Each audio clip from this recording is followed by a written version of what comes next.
Welcome to the Great Detectives of Old Time Radio from Boise, Idaho. This is your host, Adam Graham. If you have a comment, email it to me, box13@greatdetectives.net. Follow us on Twitter at Radio Detectives and become one of our friends on Facebook, facebook.com/Radio Detectives. Well, before we do get started, I do want to let you know this program is brought to you in part by the financial support of our listeners. And you can support the show at support.greatdetectives.net for one-time donations, either by PayPal or there's a mailing address. Or you can also become an ongoing Patreon supporter, patreon.greatdetectives.net. Well, now it's time for today's episode of Ellery Queen. We have a change of network. The series moved from NBC to CBS, and Barbara Terrell takes over as Nikki Porter. So with those casting changes in mind, here now is today's episode of Ellery Queen from August 1st of 1945. This one is called Nick the Knife, and it's taken from the Mystery Playhouse program. Our tale is concerned with a terror that ravaged a city for many months. It was solved, finally, by your good friend, Ellery Queen, who's here to tell you all about it. Well, tonight's mystery is the grim tale of a crime that terrified a city. I call it The Adventure of Nick the Knife.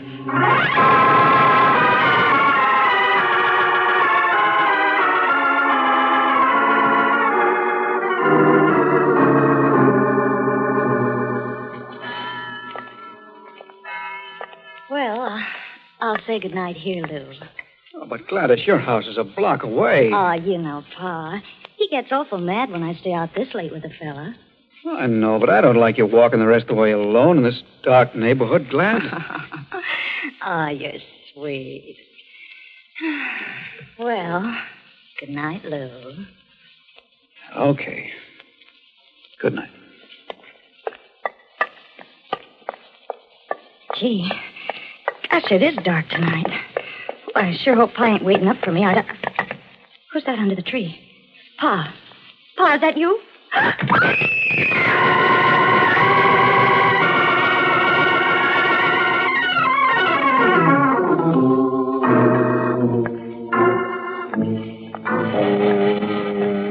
Well, here's the launch, beautiful. Here's where I shove off. Oh, gee, Jimmy. You get home all right, Kathy? It's pretty foggy in the waterfront tonight. And you'd care a lot, wouldn't you, if something happened to me? So talk like. Hey, there it goes. Come back, Kathy. Jimmy, you didn't even kiss. Oh.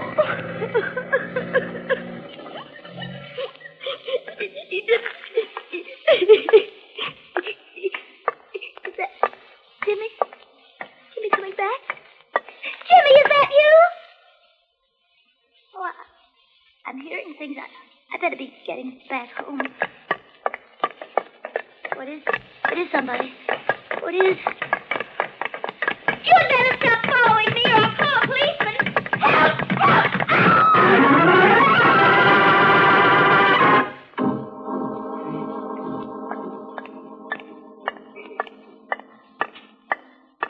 Who's that?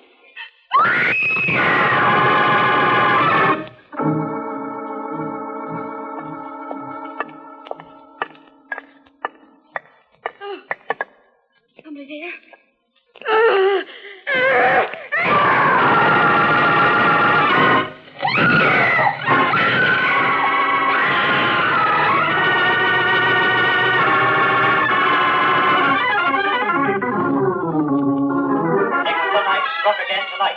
Claiming his 31st weekly victim since he launched his mysterious one-man terror wave last Christmas Eve. 20-year-old Henrietta Rutherford of the Bronx was found unconscious on a dark path in Central Park by a park patrolman less than 3 hours ago. As in all previous cases, Nick the Knife's attack consisted in slashing his victim's wrists and face with a sharp instrument. Police are investigating as usual. But so far, still as usual, no clues have been turned up to the identity of... Inspector? still here, Nicky? You were pretty late yourself tonight, Dad. Don't play innocent, Ellery. I heard the radio. Well, we did have the late news on, Dad. Any clue in this one, Inspector? Nope. Girl died without recovering consciousness. Oh, dear. In spite of all our warnings, these girls will keep frequenting lonely spots after dark. And he gets them. Ellery, couldn't you help find out who he is? I wish I could, Nicky. Of course, this fiend the papers have named Nick the Knife is psychotic, probably paranoid, but that's not much help. As for his victims, there's nothing in common except they're all female and attractive. I'm afraid, Dad, the best you can hope for is a lucky break. Better come soon, son, or I'll be out of a job. Well, I'm going to bed. Night, Dad. Night, Inspector. Which reminds me, I'm tired. Would you hand me my hat, Ellery? Just where do you think you're going? Going? Home. After midnight, alone, Nicky? Oh, Ellery, that's ridiculous. Is it? Come on, I'll see you home.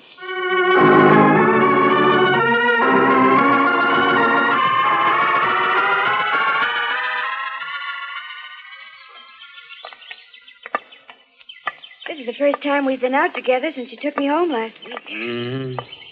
We ought to make it a habit. Mm-hmm. Oh, this new park is beautiful. Ellery. Ellery! Mm.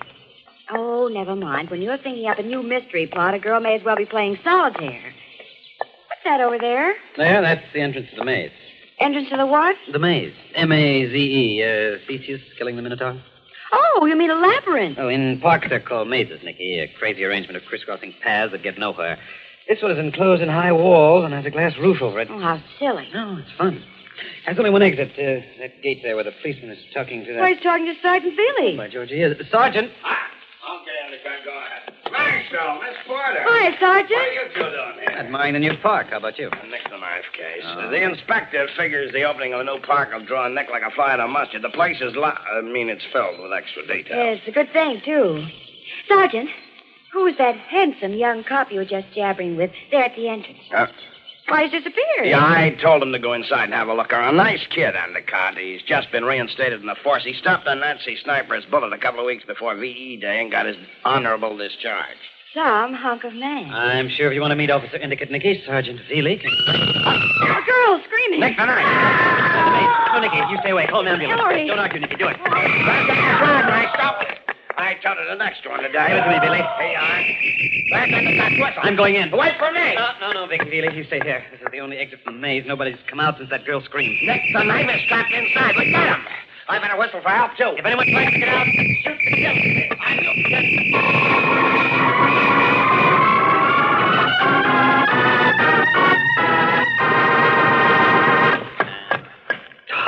will. Another dead end. Blast this maze. Endicott! Officer, where are you? Blow that whistle again so I can... Stand still or I'll blow a hole through your back. Drop the gun. Drop it. Okay. Now turn around and keep your hands high. Oh, policeman. I thought... you're Endicott, aren't you? I'm Ellery Queen. Inspector Queen's son? Yes. Where's the girl? You seen a man? Officer, for heaven's sake, we're wasting time. Only man I've seen in here is you. How do I know this isn't a trick? Yeah, reach in my pocket. You'll find my wallet and identification. Yeah? Satisfied? Okay. Sorry. Here's your gun, Mr. Queen. Follow me. Did you find the girl? Yeah. Check this turn. She dead? No, she's bleeding bad, though. Had to apply tourniquets to both her wrists. Here, through this hedge, Mr. Queen. There she is. Pulse is pretty fair. These tourniquets did the trick, officer. Good work. Thanks. Unconscious. I wonder who she is. I can tell you, Mr. Queen. Her name's Jane Stepley. How do you know? I recognized her. She lives in the boarding house where I room. I've passed her in the hall lots of times. Not much to look at, huh? No, Nick's changed his pattern, all right. A daylight attack and a homely girl. I better take a look around. All right, but watch yourself, Endicott. Watch yourself. Jane Stepley. What he did to your face. Oh, ambulance. Feely, that you? Maestro, where are you? Follow my voice, Feely. Say some more, son. Dad, how did you get here so quickly? Right here. Oh, Nicky. The inspector was cruising in a squad car right in the parkway. Oh. Stay back, Nicky. Ambulance man. Hey, you better get it to the hospital fast. Her name is Jane Stepley, Dad. I can wait.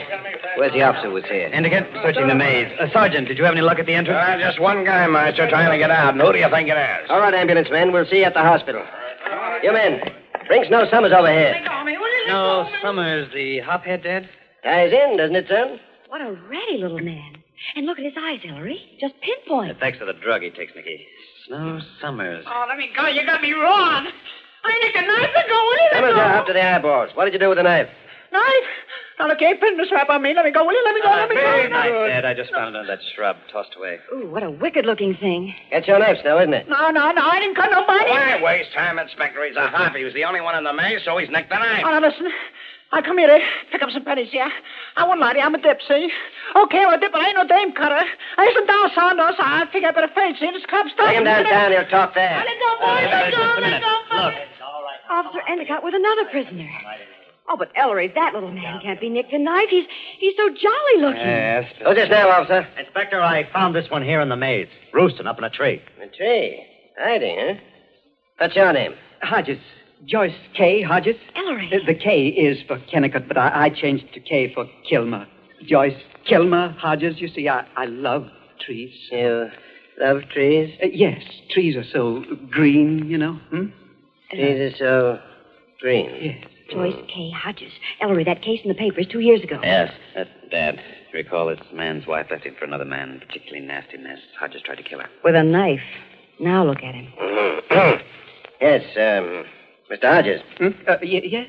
Ever been in a big sort of hospital, Mr. Hodges? Oh, that, I'm perfectly well now, you know. I see. Do you, recall your wife, Mr. Hodges? Gloria. Oh, yes, indeed. She was, young, I suppose? Pretty? Very young. Very pretty. Oh, parks. How I love parks and trees. Isn't that tree green? What tree?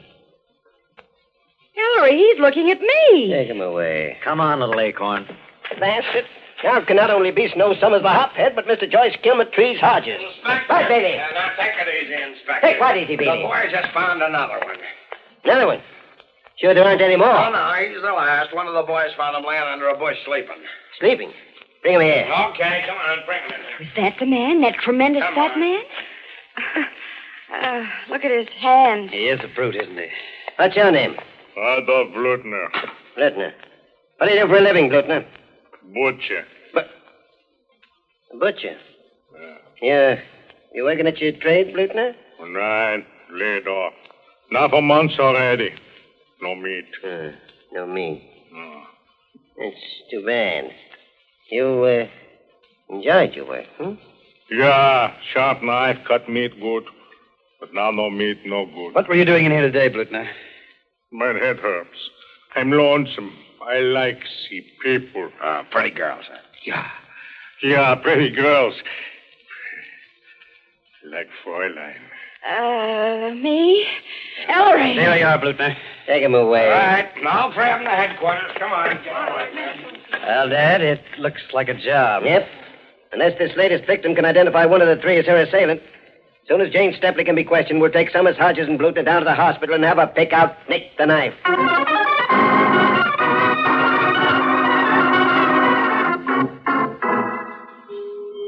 Dr. Barrows. Dr. Barrows. Ellery, you're sure they can't do any harm? Calling Dr. I Barrows. don't like them so close to me. Ah, Nicky, each one is handcuffed to a detective. Here's the doctor. All right, Inspector. Fine. Get those mugs on their feet, Bailey. Okay, man, bring him in. And you three better behave, you understand? No, please don't bring them near me. Hey, Miss Stepley. Doctor, somebody, please. No. No, just calm down, Miss Stephanie. May I? Just go ahead. Jane, listen to me. Nobody's going to hurt you anymore. They just want you to look at these three men, that's all. He cut me. Now, take it easy, Miss Stepley. We'll have him out of here in no time at all. Summers, step forward. Into the light near the bed. Now, will you take a good look at this man, Miss Stepley? Was this the man, Miss Stepley? I don't know. Take them away, please. Take them all away. I need a shot. I need one bad. Step back, Summers. Pickett, bring Hodges over here. Will you look at this one, please? She isn't a very green tree, is she? Was it this man, Miss Stepley? I don't know. I don't know. Take him aside, okay. You, Blutner. Thanks, Jim. Watch this guy. I have knife. You do not touch me. Shut up. Keep him back. Jane, just this last one. It was this big fat man, wasn't it? How can I tell who it was when I didn't see who it was? Yeah. I was walking along in the maze when all of a sudden I was grabbed from behind. Somebody very strong. A man's sweaty hand. I screamed and I struggled, and then my face and my wrist.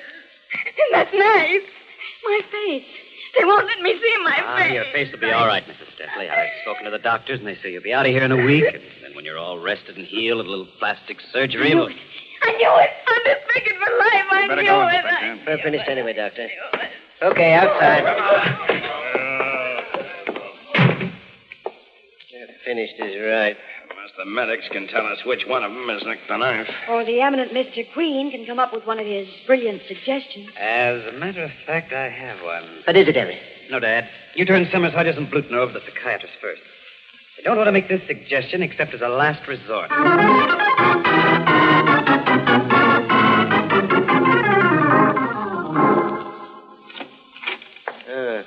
Come in, son. You too, Nicky. What's up, Dad? Ellery was just going to take me to dinner when we got your call to come to headquarters. Doctors are stymied in the Nick the Knife case. I was afraid of that. We shipped Summers, Blutner, and Hodges up to the state hospital in Stonewood 10 days ago, and they've been under observation ever since. We got a lot of fancy reports on it, but nothing that says this guy is Nick the Knife. So, it's your move, Mr. Queen. Yeah, what'd you have in mind, Maestro? A trap. Trap? What kind of trap, son? It's obvious that Nick the Knife isn't normal. He gets murderous impulses. When the impulse seizes him, he's got to use his knife. He can't resist it. What's more, he gets those impulses regularly. All 32 attacks were 1 week apart. But now it's 2 weeks since his attack on the Stepley girl. He's overdue. If right now, tonight, he thought he was free and had a knife... Well, then I'm glad he's not. Oh, you mean... Yes. We can rig up our trap right at Stonewood State Hospital. Now, let's see. It's 7 o'clock now. By fast car, we can make it in 2 hours, so it'll be dark by the time we get there. Darkness, lonely country, woods all around. It's a perfect setup. Say, that is an idea, Inspector. We can take up a big squad. Release Blutner, Summers, and Hodges. See that there's some knives around. They could swipe before we turn them loose. Have each one tailed by 3 or 4 of our best men. Son, I buy it.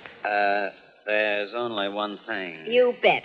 You've got everything for your trap up there but the bait, Mr. Queen. A pretty young girl. Well, why are you looking at me?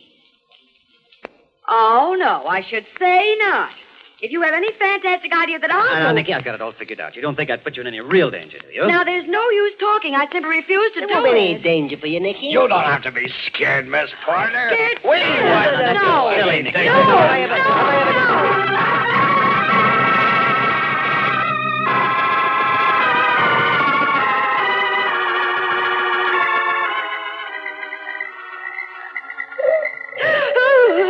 Just an hour, Nicky. Relax.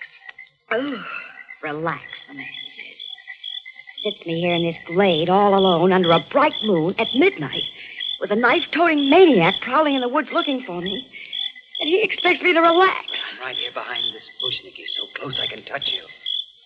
So why did I ever let you talk me into this? Oh, a wolf. Just a farmer's dog, Nicky. There's a detective on every tree surrounding this glade. All of us are armed. The knife hasn't a chance to get near you, dear. I suppose he's given you a written guarantee. Ellery, someone's coming. I'm right here, Nicky. Oh, something's gone wrong. You got your gun? Yes. Now, keep behind me. Here he comes. Oh, it's Sergeant Bailey. Dad, what is it? Maestro, I just got word. Nick the Knife struck again. Again? Another successful attack. Where, Dad? Back in New York, in the same park where the Stepley girl got it. In the city, but how? How? Who knows how? Come on. Back to headquarters.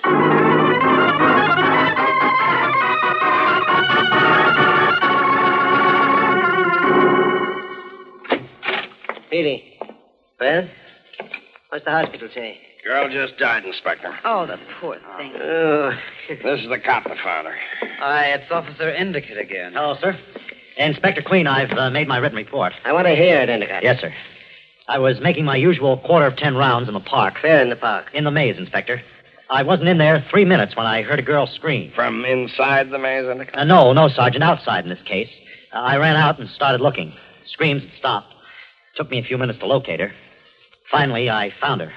Frances Kohlberg of First Avenue, Manhattan. By that time, she bled badly. No doubt, I suppose it was Nick the Knife's work, Endicott. Both wrists slashed and the girl's face all cut up, just like the others. It was Nick the Knife, all right. What was that time again, officer? She screamed at 10 minutes of 10, Inspector. That's it. What's it, Master? Ellery, don't tell me. Yes, Nicky. Now I know who Nick the Knife is. All right, so Ellery Queen knows enough to solve the case. Do you? Well, we're going to see if one of our armchair detectives knows. Joining us now is Daniel Burke from Philadelphia, Pennsylvania, a marketing analyst. Thanks so much, Dan, for coming on. And you've listened to the story. Could you tell me who you think is Nick the Knife? Sure, Adam. Well, I think it is actually Officer Endicott.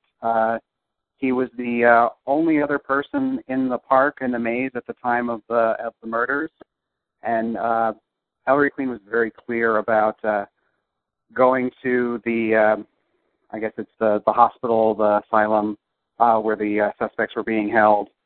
He said he was left at 7, would be there by 9. By the time Endicott said the murder happened, it was around 11:15, so there's no way that the suspects in the hospital could get back to the park by that time. So I think it's actually the police officer. All right. Well, we will see if you're right, Dan. Thanks so much for joining us. And Thank you. It's my pleasure. And I do want to encourage listeners, if you are interested in being an armchair detective, when we run into one of these segments that are missing, feel free to email me, box13@greatdetectives.net. Armchair detectives do receive their choice of one of 7 ebooks, default. All I Needed to Know I Learned from Dragnet, available in ebook stores everywhere. But now let's go ahead and get back to Ellery Queen. But I don't understand it. None of our 3 suspects can possibly be Nick the Knife. Why not, Inspector? Suppose one of them managed to give his trailers a slip tonight and came back to the city. Impossible, Nicky. Just before we started out for Stonewood State Hospital, Ellery said it was 7 o'clock, that it was a 2-hour drive by fast car. That means the earliest we could have got there was 9 p.m. Even if you figure that we let them go as soon as we got there, at 9 o'clock, what's the earliest one of them could have got back to the city? The same 2 hours fast drive, or 11 o'clock. But when was the attack in the city park tonight? At 10 minutes to 10. Over an hour before any of the 3 could possibly have gotten there. Floyd, 3 suspects and 3 eliminated. Wait. Oh, what idiots we've been. There weren't just 3 suspects. There were 4. 4? But the only ones we found in the maze after the attack on Jane Stepley were Snow Summers, Trees Hodges, and Butcher Blutner. Oh, no, Sergeant. There was one other man in the maze, only you'd never dream of suspecting him. The policeman who supposedly found Jane's unconscious body, Officer Endicott. Me, miss? Me, Nick the Knife? Yes. With 3 of the 4 possibilities eliminated, the 4th must be guilty, and that's you. How's my logic, Mr. Queen? Tell her, Dad. Endicott can't possibly be Nick the Knife. Nick the Knife began operations in New York City last Christmas Eve. And I told you myself, Miss P, that Endicott had just rejoined the force. He'd stopped the Nazi bullet a couple of weeks before VE Day, and that was May 8th. So, he was in the American Army in Germany, at least until the end of April. So how could Endicott have been making attacks in New York once a week for over 30 weeks, beginning last Christmas Eve? Oh. Exit Officer Endicott. I'm awfully sorry. It's quite all right, miss. Yeah, well, where does that leave us? 4 suspects and all 4 eliminated. Why do you say there are 4 suspects, then?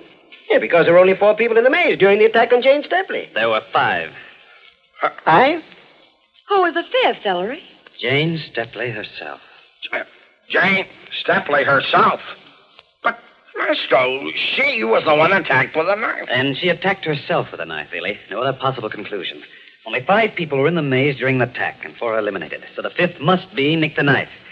Yes, even if the 5th was the victim. And it's not so strange. This homely woman, brooding over unattractiveness, became psychotic and began hunting and attacking girls who were pretty. Then what happened? Into the boarding house at which she roomed came a new boarder, a policeman. Now, you yourself, Endicott, told me how you'd keep running into her in the house. That's how you recognized her in the maze. To Jane Stepley's disordered mind, the sudden arrival of policemen to live in her boarding house meant only one thing, that she was being watched. In cunning desperation, she decided to banish the policeman's non-existent suspicion that she was Nick the Knife by staging an attack on herself, on his beat, where he'd be sure to find her bleeding and unconscious.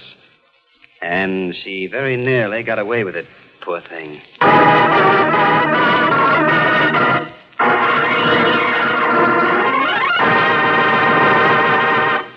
Thank you, Ellery Queen, and good night. This is T4Y now, closing the scarred doors of the Mystery Playhouse and saying good night to you all. Sleep tight. This is the Armed Forces Radio Service.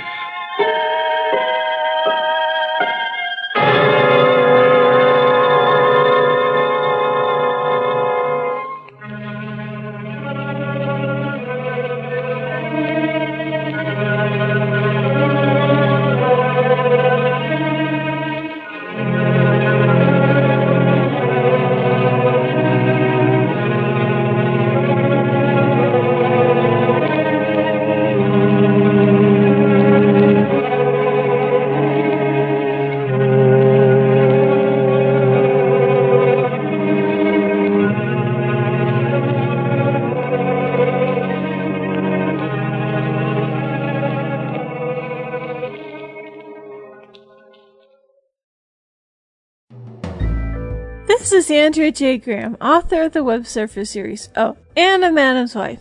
You're listening to the Great Detectives of Old Time Radio.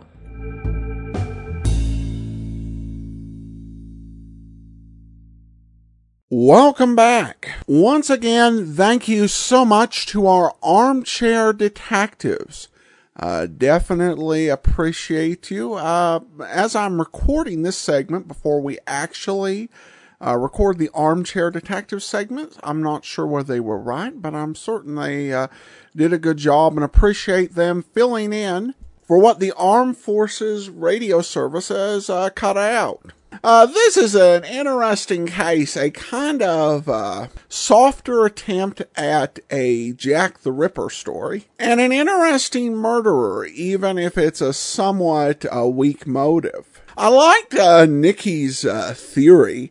It made perfectly good sense until you consider the fact that we had all been told earlier in the program. Didn't think too much of the motive, or the modus operandi of the New York Police Department. Let's find out what the victims saw before we bring in all of our suspects. No, that'd be silly. Let's just bring the suspects in and see if she can identify them, whether she claims to have seen them or not. And then poor Nikki getting called in as a decoy. You know, you have to do that sort of stuff when you work for Nick Carter. But the New York Police Department, they have police women, even back then, who could do that sort of work. And a final note. When you're doing voice acting and you're playing a murder suspect, that's not really the time to break out your Lou Costello impersonation. I mean, I was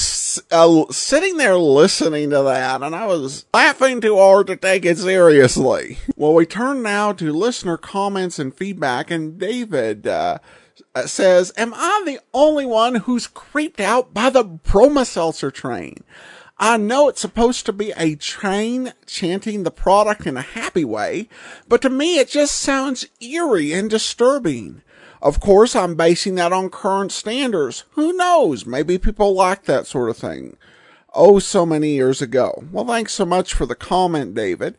And I think people had mixed feelings on trains. I find it kind of cute and endearing, but I can get people who don't. And actually, there was a series, a horror series, known as The Mysterious Traveler. And there's a train at the start of that. And it's a bit more of a sinister feel. So it does depend on the context a bit.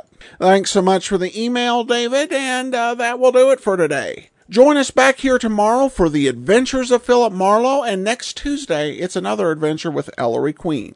In the meantime, send your comments to box13@greatdetectives.net. Follow us on Twitter at Radio Detectives and become one of our friends on